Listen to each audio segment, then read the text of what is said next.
E aí, pessoal, bom, espero que hoje o áudio esteja um pouco melhor, tá?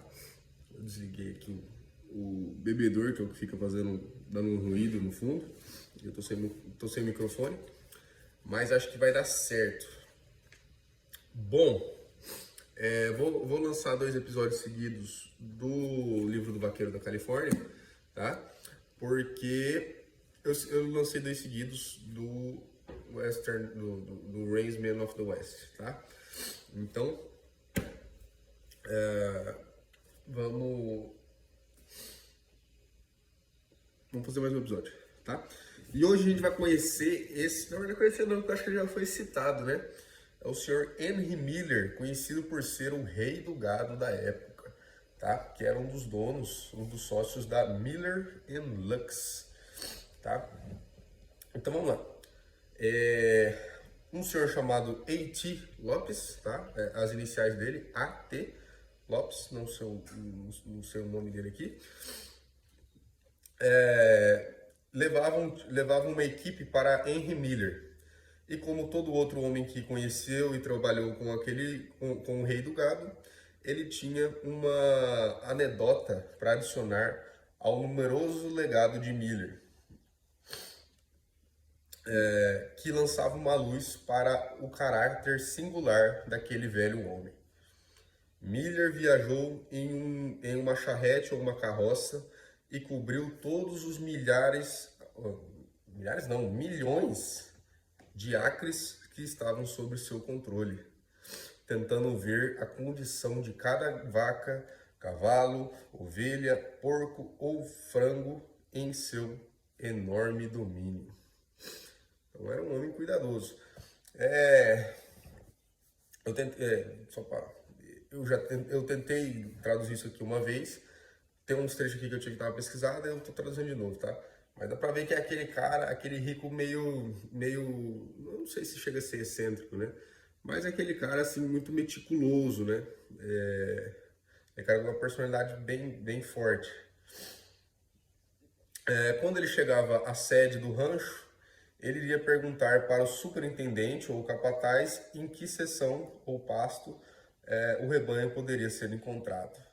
E depois de inspecionar eles, ele se dirigiria para o próximo rancho no seu, nos seus intermináveis em suas intermináveis sessões, né, de grande gado na América do Norte. Ele perguntava ao seu motorista, né? Aqui acho que era um cocheiro porque ele estava numa carruagem, uma carroça, uma charrete numa carroça. Para nunca começar a falar com ele, nunca abrir uma conversa com ele, porque ele poderia interromper algum pensamento profundo de grande importância. Uma vez que Lopes estava dirigindo ele sobre a estrada, ele chegou a um canto que tinha um portão fechado. Um homem que estava cuidando de uma cerca ali estava estava ali perto, né? E o motorista o chamou para abrir o portão. O homem virou e disse: "Vá para o diabo, eu trabalho para Miller Lux", e voltou ao seu trabalho. O próprio rei do gado foi quem abriu o portão enquanto Lopes passava pelo portão. E naquela tarde, o Miller perguntou ao capataz ali o nome daquele homem que estava trabalhando ali naquela cerca.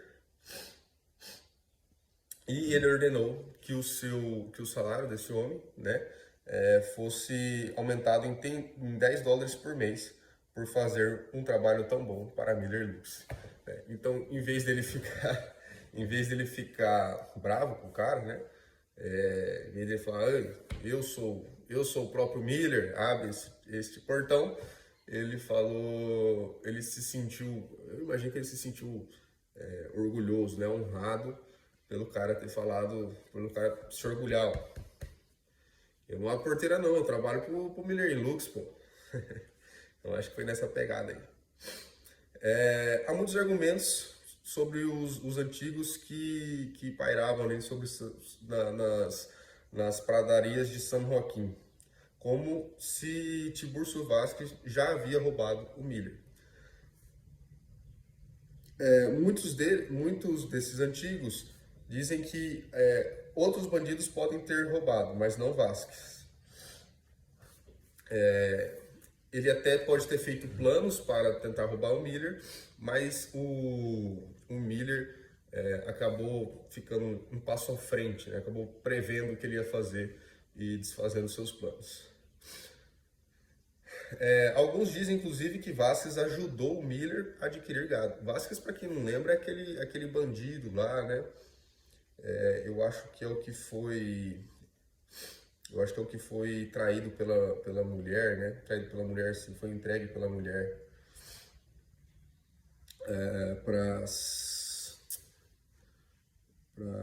para a polícia, né? Muitas vezes eles diziam que quando ele estava levando gado roubado perto do domínio do rei do gado e ele estava sendo perseguido de perto pelo xerife, Vasquez dirigiria o rebanho para o domínio do rei do gado.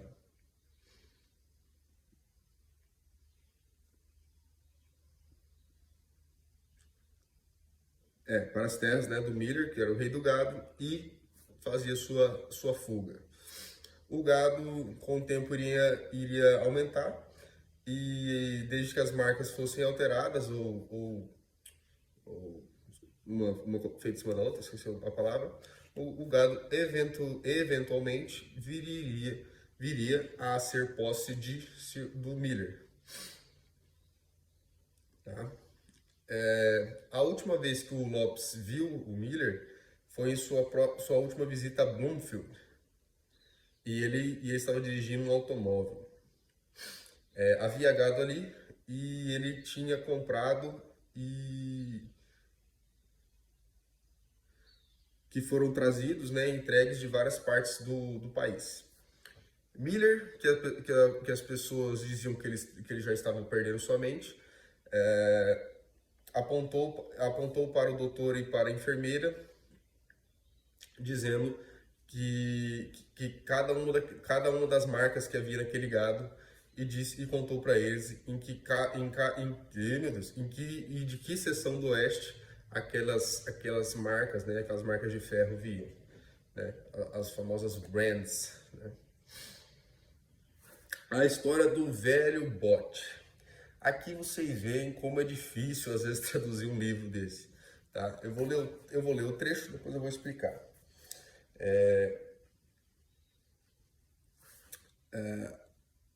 A história do velho bote é aquela em que diziam que o velho Henry acertadamente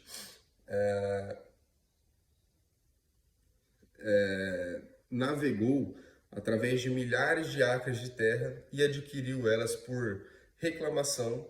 Tem muitas variações, tá? Calma que eu vou explicar. Alguns dizem que ele colocou o bote em uma carroça com 4 mulas atreladas a elas e as levou através da terra. Outros dizem que ele tinha um grupo de homens que carregavam o bote de um lago ou poça até a outra. E ele ia navegando de uma até a outra. Tendo essa equipe que carregava e descarregava o bote sem que ele tenha saído dele em qualquer momento. Parecia que o velho homem era muito respeitoso em relação ao escritório de terras. Porque aí surge a questão, né? Por que este senhor, que já ele fala o velho Henry, então já não era um senhor muito novo, por que ia pegar um raio do bote e levar esse bote por terra firme para adquirir terras, né? O que acontece é que parece que naquela época tinha uma lei, pelo que eu entendi, as terras que ficavam permanentemente alagadas, acho que você não podia adquirir. Mas as terras que enchiam e esvaziavam, ou é desse jeito ou é o contrário. tá? É uma coisa assim. Mas enfim, essas terras alagadas, você podia reclamar elas ao governo, ou seja, pedir a posse delas ao governo, tá? Desde que você fizesse os sistemas de drenagem e tal. Ou seja, o governo americano queria incentivar que aquelas terras fossem ocupadas, que se tornassem terras úteis, né, terras agricultáveis. Então você podia pedir elas. Mas o que o esperto senhor Henry fez foi pegar terras que provavelmente não eram tão alagadiças assim, porque o barco não navegou. Aliás, o barco foi por terra, em um grande espaço. E ele, que eu entendi, ele chegou nesse escritório de terras e falou assim, ó, eu passei de barco ali, eu quero aquelas terras para mim. Eu não sei se tinha um fiscal que fiscalizou isso, ou se foi só para tipo assim, pergunta pros caras aqui, ó. Pode perguntar aí que eles vão falar que eu passei de barco ali, né?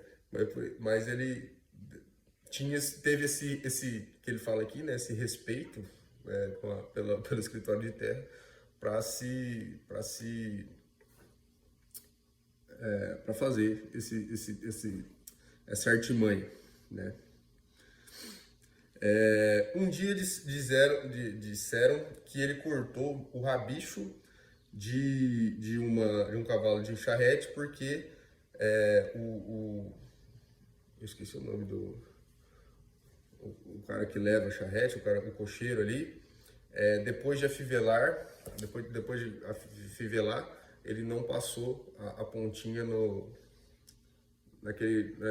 Geralmente tem uma argolinha ali, um negócio que é pra você, depois que você afivela,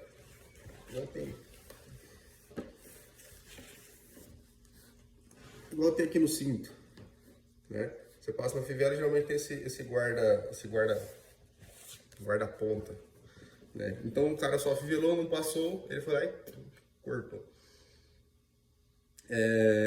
E outra vez ele cortou o cabresto de um cavalo selado porque ele disse que cabrestos não vão em um cavalo de sela sob a cabeçada.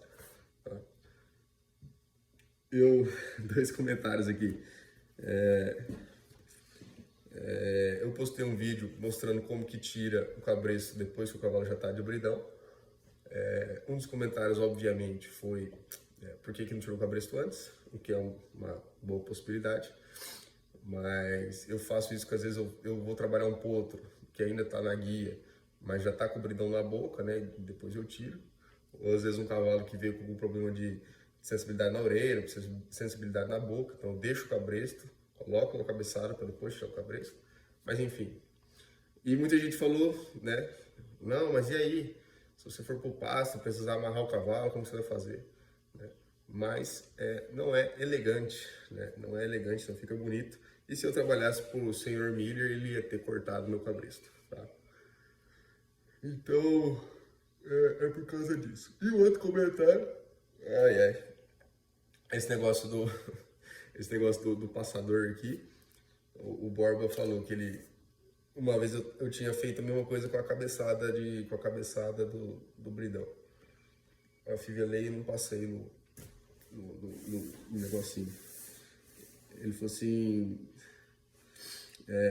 ele falou, né, a hora que você passar na fivela, põe a ponta. Aí ele falou que estava nos Estados Unidos e o cara que ele trabalhava lá, eu acho que era o Joe Moreno, uma vez que ele falou que aquilo ali era que ele acho que pegou um cavalo e afivelou e não passou. Aí o Joe Moreno falou assim, coloca aí. Ele falou assim, não, mas é só daquele rapidinho. Aí o Jodes que falou assim, mas isso aí é coisa de vagabundo. Se eu me lembro bem da história, foi assim.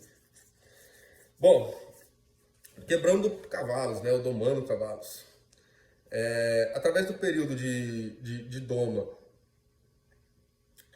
em que o potro era pego pela primeira vez, maniado, charreteado e montado, até a hora que ele chegava às quatro rédeas, aliás, até a hora que as quatro rédeas eram removidas, né, ou rédeas duplas eram removidas, e ele era feito de um cavalo de freio finalizado, havia muitas chances do cavaleiro se encontrar com um desastre. Se o cavalo chegasse a corcoviar, ou virasse de costas, né, boleasse, ou disparasse, e fosse sobre algum... Se um cavalo chegasse a corcoviar, boleasse para trás, ou disparasse, e fosse através dos estágios mais verdes, né, do estágio mais imaturo de domo, se comportando como um cordeirinho, ele nunca falharia a se quebrar em dois quando laçado pela primeira vez, quando amarrado pela primeira vez. Essa parte eu realmente não entendi, tá? Mas vamos continuar. Por alguns meses, Paul Apodaca estava quebrando um número de poços para o condado para a companhia de terras do condado de Kearney, em Scottsdale. E ele estava tendo uma boa sorte em iniciá-los. Os cavalos não eram piores, né, mais malvados ou mais duros para quebrar do que os que eram geralmente encontrados nessas companhias de terra. Todos sendo cavalos cruzamentos de puro sangue inglês, todos eram cruzamentos de cavalo puro sangue inglês. Ele não encontrou nenhum problema sério até o dia que ele foi laçar em um cavalo rosilho pela primeira vez, tá? E esse cavalo é o que ele chama de on-gutted, tá? Que é um cavalo, pelo que eu entendi, é um cavalo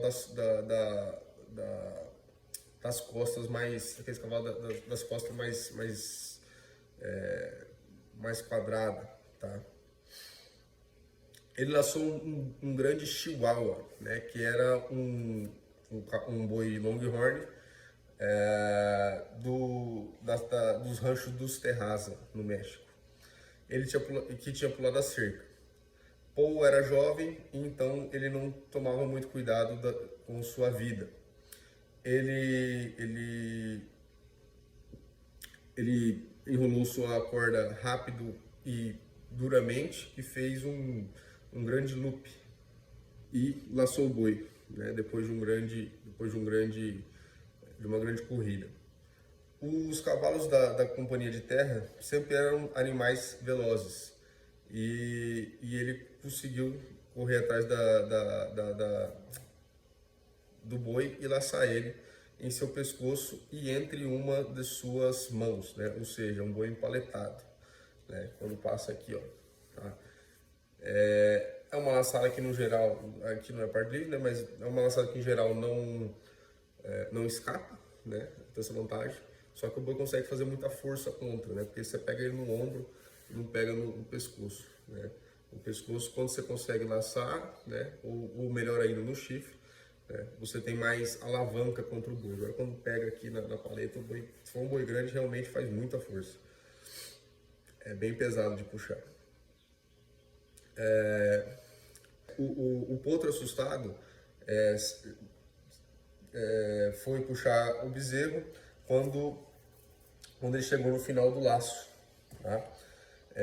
A sela escorregou para trás, chegou com a cincha pegando na sua virilha. O Paul caiu. Na hora que o Paul caiu, o potro estava escoiciando freneticamente. O Paul, ele caiu livre daquele cavalo que estava pulando e escoiciando freneticamente. E ele deitou na grama para se esconder do boi, que também estava tudo amarrado ali, né? Que foi em direção ao cavalo e chifrou ele. E nesse momento, né, enquanto ele estava chutando, a sela escorregou da sua garupa até os seus pés. O grande boi Chihuahua começou a chifrar aquela sela que estava no ar ainda, e o cavalo escapou sem se machucar. Então, aliás, enquanto o cavalo se escapou sem se machucar. E então aquele grande touro se virou para investir no Paul. O Bucaru manejou para pegar os seus chifres e então agarrou ele.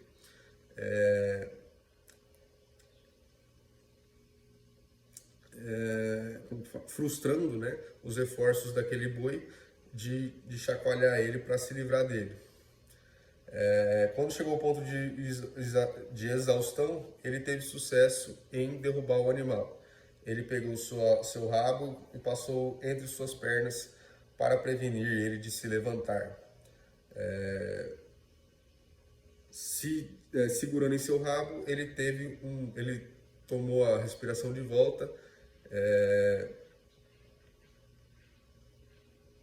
e descansou um pouco enquanto Emiliano Cordova, que tinha sentido que tinha alguma coisa errada, veio para resgatá-lo. Quando Emiliano colocou o laço sobre na cabeça, aliás, colocou o laço nos pés do boi e ele estava segurando isso, o Paul pegou o seu cavalo e selou. E foi levar o boi de volta para casa. Com o laço em seus chifres, ele levou o boi até o curral, onde Emiliano pegou ele pelos pés e derrubou ele. Quando as reatas foram enroladas de novo e Emiliano foram enroladas de novo e os dois homens estavam voltando, né? Paul recontou a experiência. O velho Emiliano o remarcou com alguma impaciência de que a peiteira, né, o peitoral, não funcionam se elas ficam penduradas no quarto de cela, mas eram feitas para ser justamente usadas em cavalos, né, igual eu falei, one-gutted, né, como aquele cavalo rosilho. E se o vaqueiro não tinha senso suficiente para usá-la, né, para usar a peiteira, era melhor jogá-las fora. Uma observação que Paul nunca esqueceu, mesmo aquele velho homem tendo-a feita 35 anos atrás. Bom, ficou meio enroscada aqui a história, né? Eu me perdi um pouquinho na tradução, confesso, em alguns momentos, mas foi isso daí, né? Ele tinha um cavalo que tinha uma conformação que a sela não ficava tão presa, né? E ele laçou um boi grande, né? A hora que ele foi arrastar o boi, a sela veio para trás, o cavalo começou a pular, escoiciar, ele caiu do cavalo, pulou fora do cavalo, né?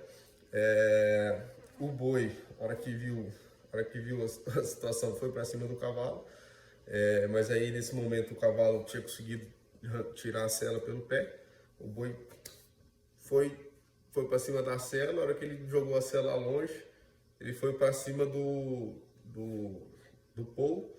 O Paul conseguiu dar uma escapada ali, agarrou ele no chifre, ficou segurando ali enquanto o boi brigava. Na hora que o boi deu uma cansada, ele derrubou o boi, ficou segurando pelo rabo até o companheiro dele chegar, né, o Emiliano. E o Emiliano laçou o boi, ele conseguiu, aliás, enquanto ele estava segurando pelo rabo, ele já tinha dado uma descansada, né? Enquanto o Emiliano estava segurando o boi, ele pegou o cavalo dele, que não deve ter fugido muito longe, né? Pegou, selou, pôs o laço no chifre do boi e levou o boi de volta para casa. E aí, a hora que ele contou pro Emiliano o que tinha acontecido, ele falou: mas um cavalo desse aí você tinha que saber que tinha que estar com peiteira, né? Não adianta nada você ter a peiteira, ficar no quartinho de cela. Bom, pessoal, mas é isso daí. Espero que tenham gostado. Até a próxima.